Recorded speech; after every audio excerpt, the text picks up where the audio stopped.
12তে 11তে আমার নামে বিভাগীয় মামলা রুজু হয়। 12 সালে আমাকে ডিপার্টমেন্ট থেকে ডিসচার্জ করা হয় আর কি, ডিপার্টমেন্ট থেকে চাকরিচ্যুত করা হয়।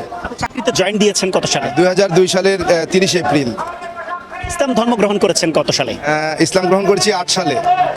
জি 2000। শুধু কি আপনি নিজে একাই ইসলাম ধর্ম গ্রহণ করেছেন নাকি পরিবারের সবাই? না, আমি শুধু একাই ইসলাম গ্রহণ করেছি। এতে করে আপনার কি সমস্যা হয়েছিল? ইসলাম গ্রহণ করার পূর্বে আমি বিবাহিত ছিলাম। তো আমার পরিবার নিয়ে ইসলাম গ্রহণ করার কথা আমরা আলোচনা করেই সিদ্ধান্ত নেই। পরবর্তীতে সে তার পরিবারের কুপরামর্শে ইসলাম ধর্ম গ্রহণ করতে রাজি হয় না। পরবর্তীতে সে চলে গিয়ে আমাকে বলে যে আমার সঙ্গে আর সংসার করবে না আমি যদি স্বধর্মে ফিরে না যাই।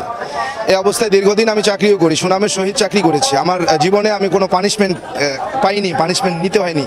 আমাকে কোনো পানিশমেন্ট ডিপার্টমেন্ট আমাকে দিতে পারেনি, বরং আমাকে পুরস্কৃত করেছে। এমন অনেক আমার ডিপার্টমেন্ট সার্ভিস বহিতে লিপিবদ্ধ আছে। তো আসলে যখন ইসলাম গ্রহণ করলাম ওরা চলে গেল। পরবর্তীতে ওরা বাড়িতে গিয়ে বিভিন্ন রকমভাবে আত্মীয় স্বজন দিয়ে চাপ প্রয়োগ করতে শুরু করলো আমি যেন স্বধর্মে ফিরে যাই। স্বধর্মে ফিরে না গেলে আমাকে চাকরি করতে দেবে না, চাকরি খেয়ে ফেলবে, মন্ত্রীকে বলবে, বিভিন্নভাবে হুমকি ধামকি দেয়। তারপরেও কোন মন্ত্রীকে বলবে? আপনাদের মন্ত্রী কে ছিল? আমাদের ওই সময়ের এই শেখ হাসিনা সরকারের পানি সম্পদ মন্ত্রী ছিলেন রমেশচন্দ্র সেন। উনি দুঃসম্পর্কের আমার ওয়াইফের মামা ছিলেন। তো যেহেতু তাদের আত্মীয়, সেই সূত্রে তাদের একটা প্রভাব ছিল যে আমাকে চাকরি থেকে তারা সরাতে পারবে। তো এইভাবে হুমকি দিতে থাকলো যে আমি চাকরি খেয়ে ফেলবো, চাকরি করতে দিব না, জেল খাটাবো, বিভিন্ন রকম হুমকি ধামকির পরেও যখন আমি স্বধর্মে ফিরে যেতে অস্বীকৃতি জানাই, তারা বিভিন্নভাবে ডিপার্টমেন্টে অভিযোগ করতে শুরু করে।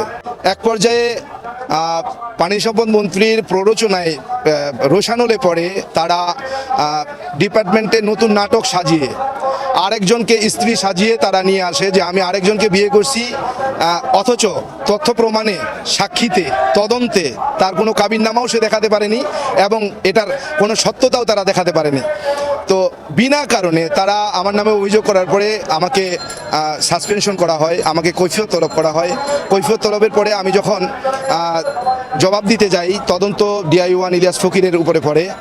ইলিয়াস ফকির এটাকে সুষ্ঠু তদন্ত না করে তাদের প্রলোভনে পড়ে সেও আমার বিরুদ্ধে তদন্তের রিপোর্ট প্রদান করে।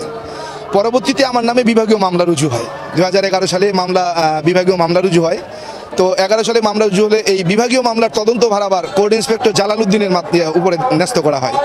জালালউদ্দিন সাহেব তিনিও তাদের প্রভাবে প্রভাবিত হয়ে তিনিও তদন্ত ছাড়াই, তদন্তের নামে নাটক করে নিজেই সাক্ষী বানিয়ে, সাক্ষী দিয়ে, সাক্ষী লিখিয়ে আবারও আমার বিরুদ্ধেই প্রতিবেদন করেন। বিগত স্বৈরাচারী সরকারের আমলে চাকরিচ্যুত হয়েছি যারা আমরা চাকরিচ্যুত হয়েছি বিনা অপরাধে, শুধুমাত্র রয় এজেন্ডা বাস্তবায়ন করতে আমরা বাধাপ্রাপ্ত হয়েছিলাম, বাধা দিয়েছিলাম বিধায় আজকে আমরা চাকরিচ্যুত হয়েছি।